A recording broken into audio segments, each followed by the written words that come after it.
Hi, Zizaran here, and this is the updated Explosive Arrow Champion.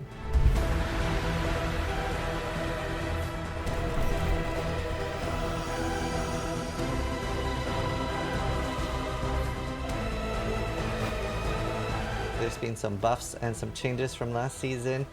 I would say it's roughly like a B tier build now, so for those that really truly love it, it is a solid starter. As for where to play this build, obviously it is very made for hardcore with being extremely tanky and high damage. And what's so good about the damage is that it's really high uptime on bosses, so it actually feels like more than you're actually doing. And gives you a lot of room to move. So I had a lot of success with this build. Explosive Arrow is something I've killed all the Ubers in hardcore SSF myself several times. Just very nice build. There is a caveat. So the new wording on the Ascendancy is now you taunt on hit. And your totems are you, but we don't have any other wording in the game to check this on. The big downside to this is you would have to find another champion build to play. I wouldn't really recommend Explosive Arrow on champion if it doesn't get the taunt of hit. And you might be thinking, well, Ziz, you've done accuracy champion in the past. It is not a fun starter. It is a lot of investment. You have to run precision. It's just not very good if the taunt doesn't properly work. But that is a pretty big caveat that is very worth mentioning because I like setting expectations in my build guide. So it is a very important thing. I have asked GDD for clarification. I don't know if they will confirm or deny whether it works with totems, but we are hoping that it will. This build is one of the select few that we offer in a written version over at Max Roll. And the written guide will have everything detailed from leveling, skill gems, gear, and much more. Way more in-depth than the video guides will offer. So if you want written content, that is another way to access the guides. And as always, if you consider these build guides useful, please consider subscribing. It helps us out a lot.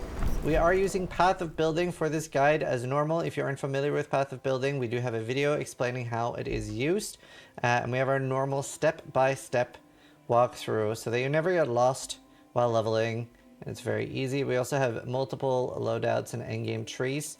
So for example, one with cluster jewels and one without. And here you can see like the min-max version. It might be thinking, wow, this is 40 million damage. This is not where you see damage for Explosive Arrow. This is the total damage of one Explosive Arrow if you didn't apply new ones. But this is the number that you care about, your DPS. So it gets with really good gear 11 million. And you can probably min-max a little bit further past that. I don't super recommend it. I usually like treating EA as a starter and then pivoting until builds that you put like 50 or 100 divines in, but then get over 50 million damage. But either way, it's a very simple build. It's a joy to play.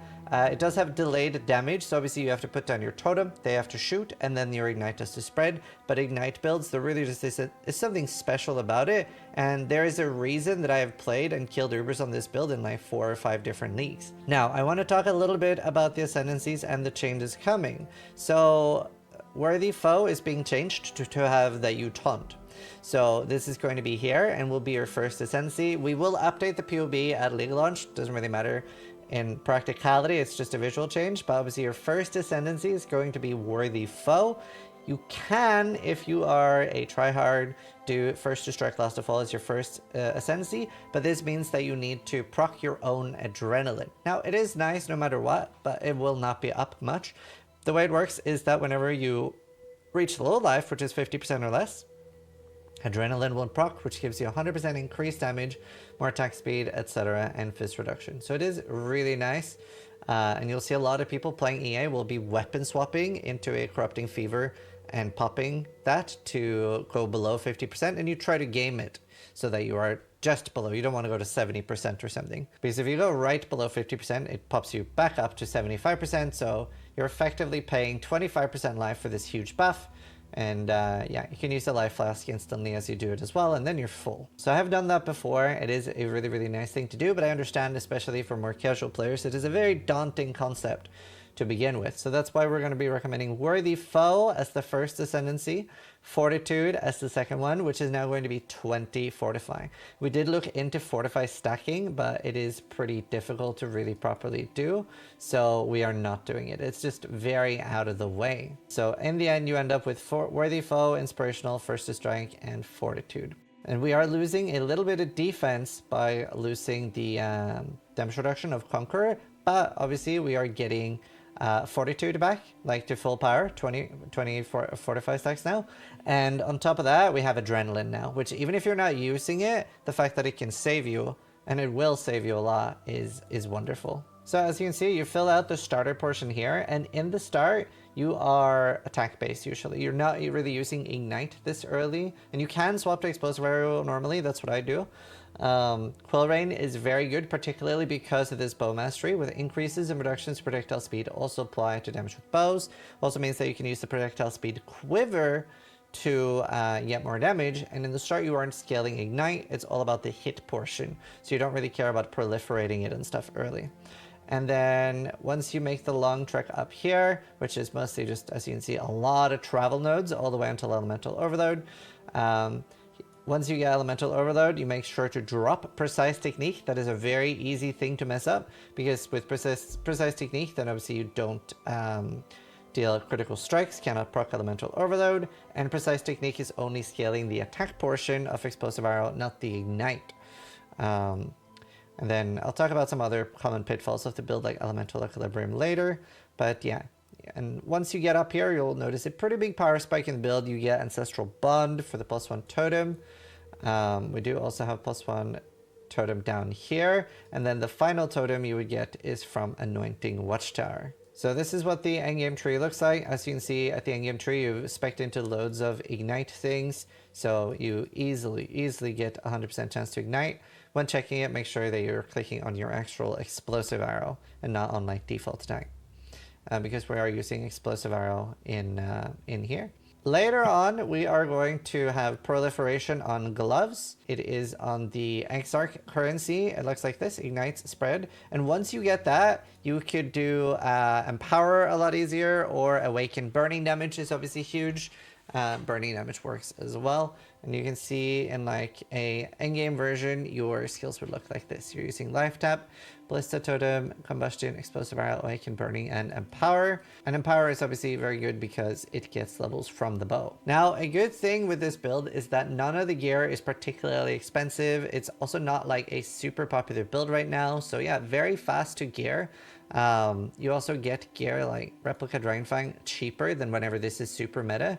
I would say the strongest league for this was probably Tota, and then it's just been just very good afterwards, but definitely not like what I would call S tier. But the lack of popularity does increase its power. For example, Deity and Dawn ends up being a lot cheaper than whenever this is the most popular build, and this is a very big part of your damage. With the Quality Catalyst, it is 42% more damage, so it is a very big part of it. The way to get this is farm Harbinger and do Ancient Orbs, and the build is really nice for Harbinger because the Prolift bypasses the proximity shields of the Harbingers. And like obviously the weapon here, which we have in the notes as well, it is deterministic, so it is just something you create. The only thing that would be a little bit of RNG is whether you're getting over 13% attack speed, and if you're able to get like 100% elemental damage with attacks. Now, I would say every single time I've been playing this, I have gotten the perfect bow. The only non-perfect thing has been I've not every league had like great synthesis implicits, but the rest of the bow, +3, 19 attack speed, and 100 elemental damage with attack skills, I've gotten that every time I've played this build. So it is like, it's a very reliable thing to get. Quiver, really hard to get. And other than that, even if you look through like the endgame version of the gear, you can see that this is not particularly crazy gear, and it's relatively easy to get 100% suppression as well. So decent res, Fortify, Suppression, it's pretty great. I don't really recommend it as a Uber farmer, like killing them over and over again, but I have done all the Ubers on this on SSF Hardcore multiple times, like I've said. Potions as well, obviously very important. Charges when you're hit by an enemy is good. It'll keep your potions up a lot while mapping. And then we have armor, movement speed, reduced curse effect, and reduced shock. And then you get your freeze immune / ailment immune from Pantheon. Early on, you start with Splitting Steel, and you might be thinking, didn't Splitting Steel get nerfed? Very annoying thing I keep hearing repeatedly. Yes, but not at level 1, because you're not using Returning Projectile at level 1 regardless. So whether you want to use Splitting Steel or Spectral Throw at level 1 to 12, that's fine. And then the build is a struggle bus until level 28 when you swap to Explosive Arrow, because both Splitting Steel, Lancing Steel, Spectral Throw, none of these skills are particularly fun early on, and you're not really getting a large amount of things that impact your build early. You basically rush precise technique. And then the way that works is you want to make sure that if you have 400 life, you need at least 401 accuracy. And that's how that works. So at level 28, you can swap over fully to Explosive Arrow. And early on, it's Explosive Arrow, Ballista, lesser multiple projectiles, and LE damage with attacks. And what I would do while leveling is swap in faster attacks with LMP for bosses. So whenever you're doing like the Act boss or anything like that, anything that feels really tanky, just swap the gem out. You self-cast Frenzy to get more damage. I have seen setups where people use Mana Forged Arrows, but that's only an early thing in this because obviously we are going Life Tap on this build. Flame Dash and Blink Arrow, you usually use both because they don't share cooldowns. There is also a Mastery with 100% cooldown reduction of movement skills, or maybe it's arrow movement skills, but either way it makes Blink Arrow like instant and it feels amazing. Auras, we have Determination and Precision early, but then as soon as you ascend, assuming that it works, you can ditch Precision obviously, which is wonderful. So you'll have more mana, or you could ruin Skitterbots. And then your self-casting Flammability, which later we are sort of pseudo-automating with Flame Surge and Arcanist Brand. And this is a very, very big part of the build's damage, because with Arcanist Brand casting both of these abilities, you're having constant uptime of Flammability, and the Flame Surge leaves like a really high damage Ignite behind. Here we have a separate tab with useful level uniques. Not saying you should use all of these, but these are all like things that are useful. Make sure you check the notes as well. There are a lot of things listed here that'll help you and like things to care about. Like for example, this gets asked a lot. What about Rhino Splinters? Whenever Rhino Splinters is expensive, I never bother using it. It's really not that important. You could use a gem swap. You can use Dying Sun. And honestly, the clear is pretty great without it. But I would recommend volleying your own jewels at least. Now, let's talk about some of the common pitfalls that we see in the build. Sometimes people will suddenly notice that they are doing literal 0 damage. I'm not talking about low damage, they're just suddenly not able to kill a single enemy. And one of my viewers went 30 levels like this and just thought it would get better. Any form of pierce will cause all your damage to go away. Explosive Arrow needs to stick in the target and explode. Extremely important. If you have any pierce on your quiver, anywhere, you do no damage at all. Another thing that's very, very easy to mess up is one additional projectile. It might seem like it's a good thing, but the way additional projectiles work in Path of Exile is if you're firing one projectile, it goes straight ahead. 2, it goes in a V shape, missing the target. So you would only hit when they're up against walls, similar to Pierce. Same with 4 additional projectiles will fire like this, whereas 5 will fire like this with the middle projectile hitting. So the extra projectiles only matter for clear. It will small shotgun effect for the hit projectile, but not very important. Never get 1 additional projectile, always get 2 additional or 4 additional. Elemental Equilibrium, while not as big of a fuck up as it used to be, the way this works is you want to make sure that on your jewelry or on your bow, you have, let's say, 10 to 20 cold damage or 10 to 20 lightning damage, or both, doesn't matter. It's very important that nowhere does it say fire damage. Can't be attacks on your bow, can't be on your rings, can't be on your amulet. Percentage fire damage is fine. We're talking specifically anything that adds flat fire damage on your rings or amulets or bow would be very, very bad. For example, Herald of Ash as well, anything with conversion. You just want to make sure that the initial hit of your explosive arrow does no fire damage. So I just wanted to give you a quick example of what to look for. Here you can see at the very top of Explosive Arrow, the first line has lightning damage. You could also look at it by clicking C and clicking on Explosive Arrow. Here you can see main hand lightning damage. You mostly notice the absence of fire damage. And then here, main hand fire damage. This is bad. Fire damage at the top. And the reason for why that is bad is because Elemental Equilibrium, the way it works is that Explosive Arrow is a 2-pronged skill. It is going to first stick the arrows in the target, which is going to do a tiny amount of damage, a few hundred, but that then, currently with the way we have it set up, it's going to give minus 25 fire and cold, and plus, well actually not plus fire anymore, sorry, so lightning. Either way, if you have fire damage, you're just not getting minus 25 fire. So you're missing out on 25% more damage. So no fire damage anywhere. Very important. Another thing that I've seen, especially from new players when playing with this build early season, is that they aren't 100% sure how to scale the damage and what a good bow looks like. So sometimes some of the worst mistakes I've seen would be someone using like a decimation bow or something, which the bad thing about that bow is that it's slow. But using a bow like that with, let's say, 60% physical damage and 30 flat physical damage, or triple elemental damage, but you do not care about like the attack stats like that. The only thing you care about for explosive arrow is attack speed and level of socketed bow gems or all gems. So early on you can very quickly get a +1. The best thing you could get very early would be a +1 bow on a short bow, or a grove bow, or a thicket bow. The differences between those three bows is that grove and thicket is harder to color than a short bow because there's very little dex requirement, and we do talk about coloring here in the notes. But either way, early on, and normally what I get quite far on, sometimes all the way to maps, is at like level 7, I pick up a short bow and I get like 9% attack speed on it. And that's generally all you need.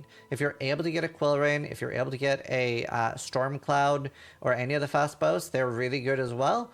And obviously if you're able to get a +2 bow, that is very good too.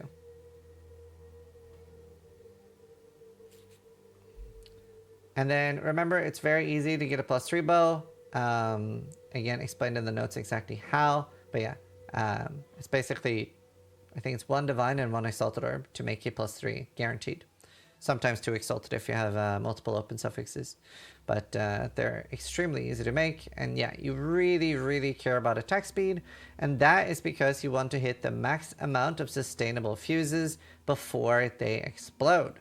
And you might think like, oh, well, don't I get 6 extra free arrows every time? Not consistently. That's why we also try to overshoot a little bit. So let's show you how to manually calculate explosive arrow. And we start with finding the skill effect duration, which with malevolence and everything is 1.485 seconds. This is multiplied by the attack rate, which is 2.71. And then that's multiplied by our amount of totems, which is 6, which is now 24. Charges, and then you get 1 additional free. I've seen some people do some padding with assuming 6 additional free, but 1 you'll probably always get, and well, you always get 1, maybe even 3, but you always want to make sure, because sometimes a totem is down, sometimes the target moves, so when this is the amount of charges you're supposed to hit every time, then your actual damage will be fully uptime. So in the endgame version, you can get over at 11 million on this, and it is a build that I've seen a few people min-max like past 20. I think the highest I've had was 22 million. It is a lot of work, and there are other builds that are better at that investment in my opinion. Super fun build to play though, and I hope you guys have a great league start with it.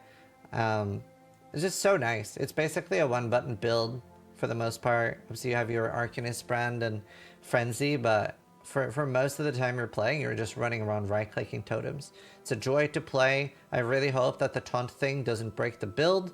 We'll try to figure that ASAP. But either way, thanks for watching. Sub if you liked the video. But more importantly, have an amazing league start and try to die less than I do.